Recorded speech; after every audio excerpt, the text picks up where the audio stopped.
Hello students. हाँ जी students, आपा class 11 physics unit number 3 लाज ऑफ मोशन।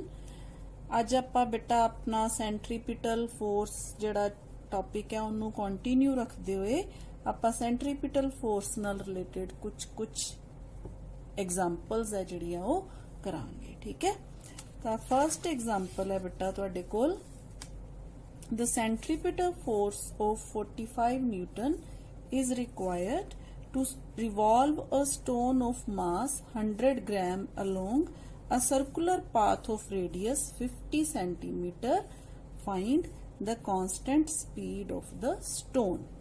हाँ जी बेटा, सब तो पहला ਤਾਂ ਆਪਾਂ ਇਹ ਡਿਸਕਸ ਕੀਤਾ ਕਿ ਕਿਸੇ ਵੀ ਸਟੋਨ ਨੂੰ ਸਰਕਲ ਦੇ ਵਿੱਚ ਘੁਮਾਉਣ ਦੇ ਵਾਸਤੇ ਆਪਾਂ ਨੂੰ ਫੋਰਸ ਲਗਾਣੀ ਪੈਂਦੀ ਹੈ ਜਿਹੜੀ ਇਸ ਸਟੋਨ ਨੂੰ ਕੀ ਕਰੇਗੀ, ਇਸ ਤਰ੍ਹਾਂ ਸਰਕੂਲਰ ਮੋਸ਼ਨ ਦੇ ਵਿੱਚ ਹੈ ਜਿਹੜਾ ਉਹ ਕੀ ਕਰੇਗੀ, ਘੁਮਾਏਗੀ। ਠੀਕ ਹੈ, ਹਾਂਜੀ ਹੁਣ ਉਹ ਜਿਹੜੀ ਫੋਰਸ ਹੈ ਉਹ ਆਪਾਂ ਨੂੰ ਦਿੱਤੀ ਹੋਈ ਹੈ 45 ਨਿਊਟਨ।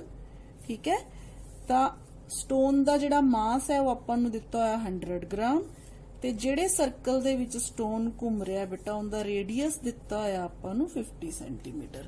ਹੁਣ ਆਪਾਂ ਇਹ ਦੇਖਣਾ ਹੈ ਕਿ ਇਹ ਜਿਹੜਾ ਸਟੋਨ ਹੈ ਇਹਦੀ ਕਾਂਸਟੈਂਟ ਸਪੀਡ ਹੈ ਜਿਹੜੀ ਉਹ ਕਿੰਨੀ ਹੋਏਗੀ, ਯਾਨੀ ਕਿ ਆਪਾਂ ਸਪੀਡ ਫਾਈਂਡ ਆਊਟ ਕਰਨੀ ਹੈ। ਦੇਖੋ ਕੋਈ ਵੀ ਸਟੋਨ ਹੈ ਜਿਹੜਾ ਆਪਣੇ ਕੋਲ ਜਦੋਂ ਆਪਾਂ ਉਹਨੂੰ ਸਰਕਲ ਦੇ ਵਿੱਚ ਘੁਮਾਵਾਂਗੇ ਤੇ ਇਹ ਥ੍ਰੈਡ ਦੀ ਜਿਹੜੀ ਲੈਂਥ ਦੇ ਹਿਸਾਬ ਨਾਲ ਉਹਦਾ ਉਹ ਜਿਹੜਾ ਹੈ ਉਹ ਸਰਕਲ ਹੈ ਜਿਹੜਾ ਉਹ ਮੋਸ਼ਨ ਦੇ ਵਿੱਚ ਆਉਂਦਾ ਹੈ। ਠੀਕ ਹੈ, यानी कि उनकी सर्कुलर मोशन थ्रेड दी लेंथ दे हिसाब नाल, थ्रेड दी लेंथ मींस रेडियस हो गया। ठीक है, तो देखो जदों आपां इहनूं घुमाने आ देखो तो एक खास स्पीड नाल घुमदा है। ठीक है, ते आपां ये जिहड़ी स्पीड है की करनी है, फाइंड आउट करनी है। तो बेटा सब तो पहला आपां लिख लीए इत्थे मास ऑफ द स्टोन। ठीक है, मास अपने कोल किन्ना स्टोन दा, मास अपने कोल है बेटा स्टोन दा 100 ग्राम। ठीक है बेटा, 100 ग्राम मीन्स ਆਪਾਂ ਇਹਨੂੰ ਕੀ ਕਰਾਂਗੇ, ਕਿਲੋਗ੍ਰਾਮਸ ਚ ਕਨਵਰਟ ਕਰਾਂਗੇ। ਠੀਕ ਹੈ ਬੇਟਾ, ਨਾਓ ਫੋਰਸ ਆਪਾਂ ਨੂੰ ਦਿੱਤੀ ਹੋਈ ਹੈ, ਕਿੰਨੀ ਦਿੱਤੀ ਹੋਈ ਹੈ, F 45 ਨਿਊਟਨ। ਠੀਕ ਹੈ, ਨੈਕਸਟ ਬੇਟਾ ਆਪਾਂ ਨੂੰ ਰੇਡੀਅਸ ਦਿੱਤਾ ਹੋਇਆ ਹੈ 50 सेंटीमीटर, इनू आपां मीटर्स च कन्वर्ट कर लांगे। ठीक है बेटा, ये आ गया अपने कोल जेड़ी जेड़ी चीज़ां आपां नू मैंशन कीतियां होई हैं। हुण आपां फार्मूला लगा लैने आ। सेंट्रीपिटल फोर्स दा फार्मूला की हुंदा बेटा, नाउ द सेंट्रीपिटल फोर्स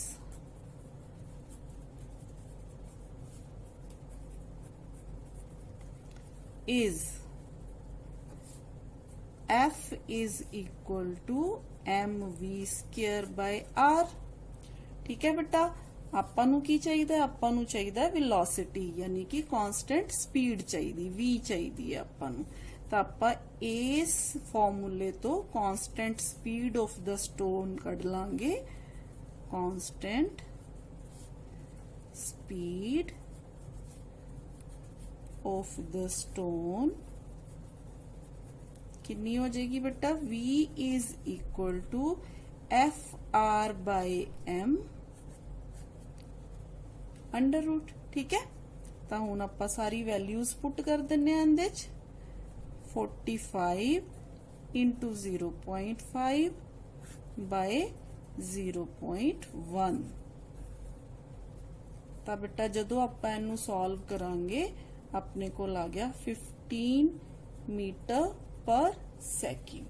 तो बेटा इन्नी स्पीड होएगी जेड़ी स्टोन दी जदों स्टोन इस सर्कुलर पाथ दे विच है जेड़ा वो रोटेट करेगा। ठीक है, हाँ जी बेटा नेक्स्ट देखो जरा example. A ball of mass 0.1 kg is suspended by a string 30 centimeter long, keeping the string always taut. The ball describes a horizontal circle of radius 15 centimeter. Calculate angular speed। हाँ जी बेटा, इत्थे आपां की करना है, angular speed find out करनी है। कदों, जदों एक बॉल है जेड़ा ਉਹ ਇੱਕ ਰੱਸੀ ਨਾਲ ਬਨ ਕੇ ਆਪਾਂ ਇਸ ਤਰ੍ਹਾਂ ਘੁਮਾ ਰਹੇ ਹਾਂ ਤੇ ਥੀਟਾ ਐਂਗਲ ਬਣਾ ਰਿਹਾ। ਜਦੋਂ ਉਹ ਘੁੰਮ ਰਿਹਾ ਥੀਟਾ ਐਂਗਲ ਬਣਾ ਕੇ ਉਹ ਇੱਕ ਸਰਕਲ ਹੈ ਜਿਹੜਾ ਉਹ ਡਿਸਕ੍ਰਾਈਬ ਕਰ ਰਿਹਾ ਹੈ, ਜਿਹਦਾ ਰੇਡੀਅਸ ਕਿੰਨਾ ਹੈ 15 ਸੈਂਟੀਮੀਟਰ ਹੈ। ਠੀਕ ਹੈ, ਸੇਮ ਐਵੇਂ ਹੀ ਬੇਟਾ ਜਿਵੇਂ ਮੰਨ ਲਓ ਆ ਬਾਲ ਹੈ, ਇਸ ਤਰ੍ਹਾਂ ਆਪਾਂ ਇਦਾਂ ਘੁੰਮ ਰਿਹਾ ਹੈ, ਦੇਖੋ ਇਸ ਤਰ੍ਹਾਂ ਘੁੰਮ ਰਿਹਾ ਹੈ। ਠੀਕ ਹੈ, ਜਦੋਂ ਆਪਾਂ ਇਹਨੂੰ ਘੁਮਾਉਂਦੇ ਆ ਤੇ ਉਹ ਇਸ ਤਰ੍ਹਾਂ ਹੋਰੀਜ਼ੋਨਟਲ ਸਰਕਲ ਹੈ ਜਿਹੜਾ ਡਿਸਕ੍ਰਾਈਬ ਕਰ ਰਿਹਾ ਇਸ ਤਰ੍ਹਾਂ ਕਰਕੇ। ਠੀਕ ਹੈ, ਤਾਂ ਆਪਾਂ ਕੀ ਕਰਨਾ ਹੈ ਬੇਟਾ, ਆਪਾਂ ਇਹਦੀ ਐਂਗੂਲਰ ਸਪੀਡ ਹੈ ਜਿਹੜੀ ਉਹ ਫਾਈਂਡ ਆਊਟ ਕਰਨੀ ਹੈ। ਜਦੋਂ ਆਪਾਂ ਨੂੰ ਕੀ ਦਿੱਤਾ ਹੋਇਆ ਹੈ, ਰੇਡੀਅਸ ਦਿੱਤਾ ਹੋਇਆ ਹੈ, ਠੀਕ ਹੈ, ਮਾਸ ਦਿੱਤਾ ਹੋਇਆ ਹੈ ਬਾਲ ਦਾ, ਤੇ ਇਹਦੇ ਨਾਲ ਹੀ ਆਪਾਂ ਨੂੰ ਥ੍ਰੈਡ ਹੈ ਜਿਹੜਾ ਉਹਦਾ ਕੀ ਦਿੱਤਾ ਹੋਇਆ, ਆਪਾਂ ਨੂੰ ਲੈਂਥ ਦਿੱਤੀ ਹੋਈ ਹੈ। ਠੀਕ ਹੈ, 30 ਸੈਂਟੀਮੀਟਰ ਲੌਂਗ। ਤੇ ਇਸ ਸਿਚੁਏਸ਼ਨ 'ਚ ਬੇਟਾ ਆਪਣੇ ਕੋਲ ਆਪਾਂ ਮਾਸ ਲਿਖ ਲੈਣੇ ਆ। ਠੀਕ ਹੈ, ਮਾਸ ਹੈ ਜਿਹੜਾ 0.1 kg ਹੈ। ਠੀਕ ਹੈ, रेडियस है जड़ा अपने कोल 15 सेंटीमीटर है, यानी कि 0.15 मीटर है। ठीक है, हुण आपां मान लिया कि इत्थे आ किहड़ा एंगल है, थीटा एंगल बना रहा है थ्रेड जदों घूम रहा है। ठीक है, वर्टिकल दे नाल थीटा एंगल बना रहा है। तो आपां जदों इस आ जिहड़ा ट्रायंगल बन रहा है बेटा, देखो ओ ए बी ट्रायंगल बन रहा है। जे आपां इस ट्रायंगल दे विच साइन थीटा कैलकुलेट कर लीए तो साइन थीटा किहदे बराबर हो जाएगा, A B divided by O A. A B O A B अपने कोल कितना है बेटा 0.15 यानी कि 15 सेंटीमीटर है। ठीक है, ओ ए कितना अपने को 30 सेंटीमीटर है। अपन दोनों वैल्यूज पुट कर दिए, 15/30 यानी कि 1/2। ठीक है, इस इक्वेशन तो अपन की पता चल जाएगा बेटा, थीटा पता चल जाएगा, यानी कि साइन थीटा 1/2 कदों हुंदा है, जदों थीटा जिहड़ा हुंदा है वो कितना हुंदा है 30 डिग्री दे बराबर हुंदा है। ठीक है बेटा, तो इस इक्वेशन तो आपां की कैलकुलेट कर लिया, आपां थीटा कैलकुलेट कर लिया। हुण आपां देखो इस रस्सी दे विच बेटा टी टेंशन डिवेलप हो रही है। जे तुसी ध्यान नाल देखो, टेंशन है जिहड़ी दो कंपोनेंट्स च ब्रेक हो रही है।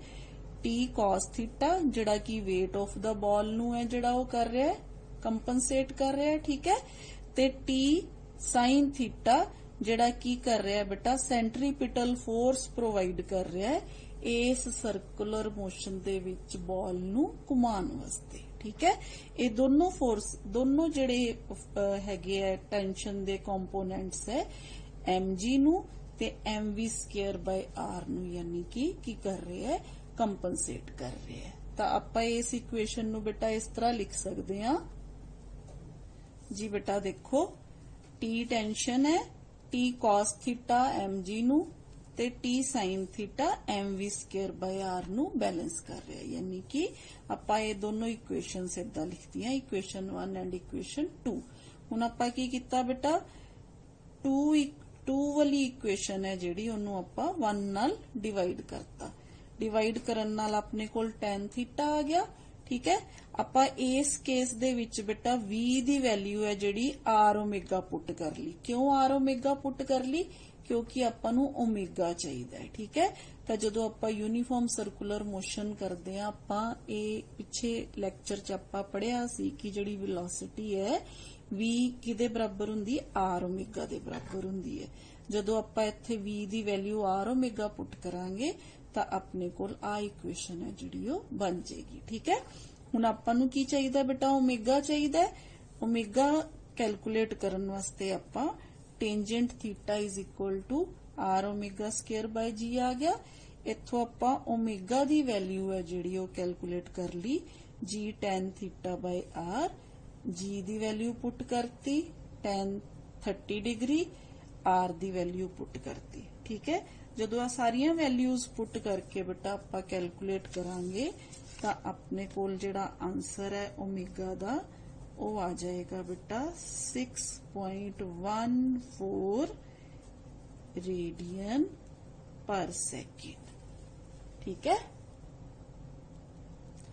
हाँ जी बेटा, नेक्स्ट न्यूमेरिकल देखो। A bend in a level road has a radius of 100 metre. Find the maximum speed with which a car turning this bend may have without skidding if the coefficient of friction between the tires and the road is 0.8। Situation समझ आ गई बेटा? ਜਦੋਂ ਆਪਾਂ article ਕੀਤਾ ਸੀ turning a car on a circular road, ठीक है, हॉरिजॉन्टल रोड वाला ये केस है, यानी कि आ केस है बेटा। इस तरह का सर्कल बन रहा है, कार है जिहड़ी इस तरह जा रही है, ठीक है, टर्न कर रही है। तो टर्न करते करते आपां की फाइंड आउट करना है, आपां मैक्सिमम स्पीड फाइंड आउट करनी है कार दी कि जदों इस सर्कुलर पाथ दे विच टर्न करे तां ओह स्किड किते बगैर है जिहड़ी ओह टर्न करे, ठीक है। कोफिशिएंट आपां नूं दित्ता है, coefficient of friction mu the value दित्ती है 0.8। तां आपां इत्थे वारी वारी सारियां वैल्यूज लिख लैने आ बेटा। सिंपल आपां नूं रेडियस यानी कि आ जिहड़ा सर्कल बनदा पिया रोड दा, इंदा आपां नूं रेडियस दित्ता होया बेटा 100 मीटर, ठीक है। म्यू आपां नूं दित्ता होया बेटा 0.8, ठीक है। स्मॉल जी दी वैल्यू आपां नूं पता है कितनी हुंदी है 9.8 मीटर पर सेकंड स्क्वायर। नाउ बेटा हुण आपां की कहने हुन्ने आ, आपां कहने हुन्ने आ the car will not skid if the force of friction provides the necessary centripetal force, ठीक है।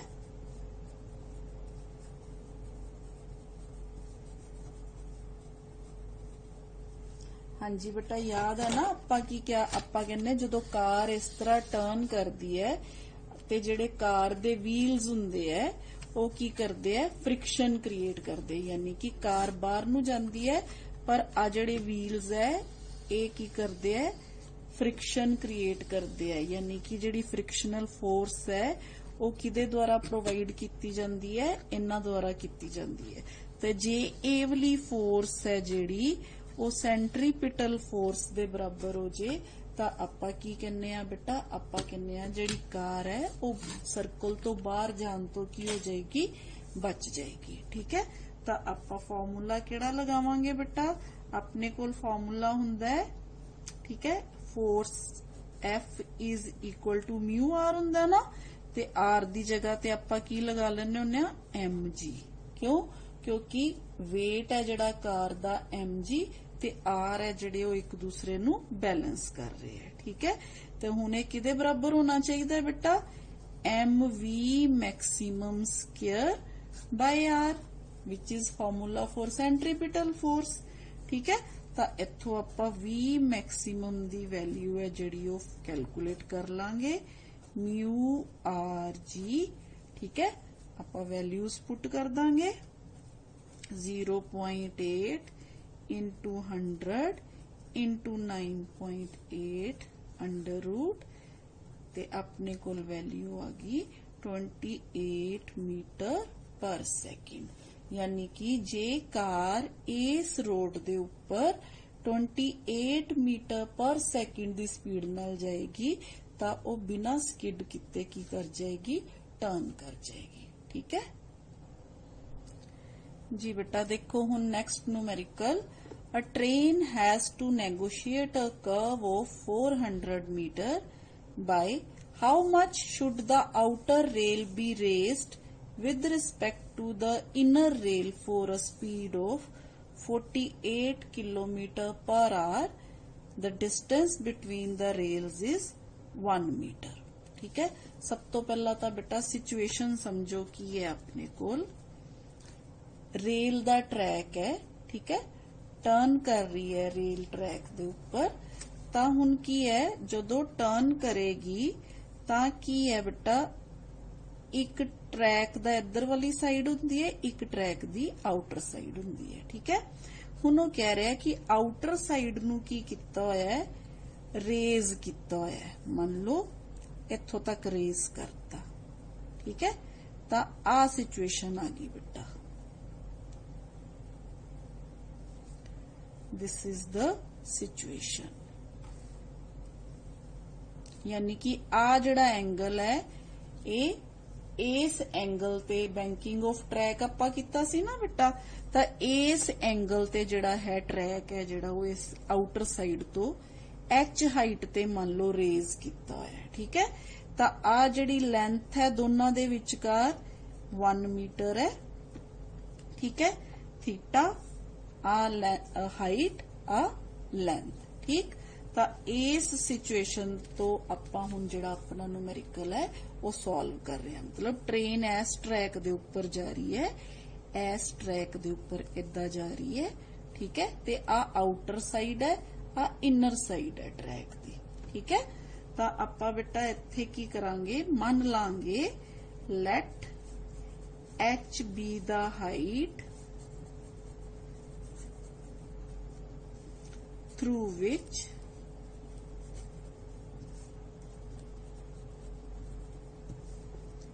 the outer rail must be raised ठीक है।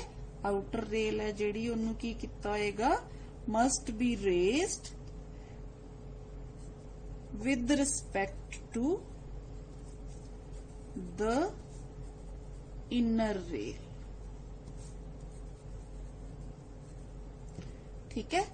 आज इस तरह आपां पिक्चर च शो किया है ठीक है। हाँ जी हुण आपां मान लीए if theta is angle of banking angle of banking ठीक है।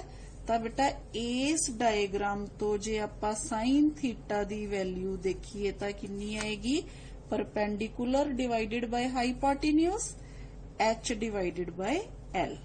हाँ जी बेटा जे हुण एंगल बहुत स्मॉल होए for small angle for a small value of theta sine theta is approximately equal to tan theta ठीक है। ਤਾਂ ਹੁਣ ਆਪਣੇ ਕੋ ਫਾਰਮੂਲਾ ਕੀ ਹੁੰਦਾ ਬੇਟਾ ਆਪਣੇ ਕੋ ਫਾਰਮੂਲਾ ਹੁੰਦਾ tan theta is equal to v square by tan theta is equal to v square by rg ठीक है। ਤਾਂ ਹੁਣ ਆਪਣੇ ਕੋਲ tan theta ਜਿਹੜਾ ਹੈ ਉਹ ਕਿਹਦੇ ਬਰਾਬਰ ਹੋ ਗਿਆ tan theta ਕਿਹਦੇ ਬਰਾਬਰ ਹੋ ਗਿਆ ਬੇਟਾ h by l ਦੇ बराबर ठीक है।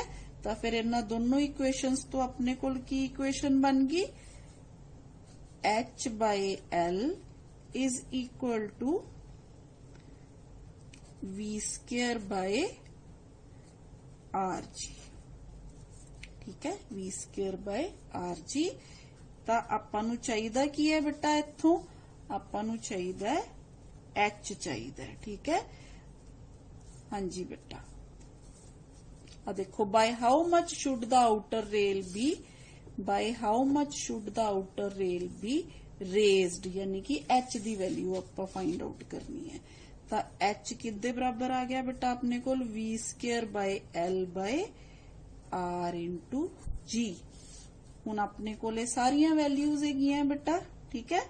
अपने कोल v ਦੀ वैल्यू भी हैगी है l ਦੀ वैल्यू भी हैगी है r ਦੀ वैल्यू भी हैगी है ते g ਦੀ वैल्यू भी हैगी है। ये सारियां वैल्यूज है जिहड़ियां आपां इत्थे पुट कर दांगे ठीक है। हुण आपां नूं देखो v कितना दिता होया सी बेटा v दिता होया सी आपां नूं 48 किलोमीटर पर आवर जदों आपां इहनूं मीटर पर सेकंड च कन्वर्ट करांगे ये आ जाएगा 40/3 मीटर पर सेकंड ठीक है। आपने को लगी v दी वैल्यू ठीक है। ते r आपां नूं दिता होया 400 मीटर ठीक है। ਤੇ L ਆਪਾਂ ਨੂੰ ਦਿੱਤਾ ਹੋਇਆ 1 मीटर।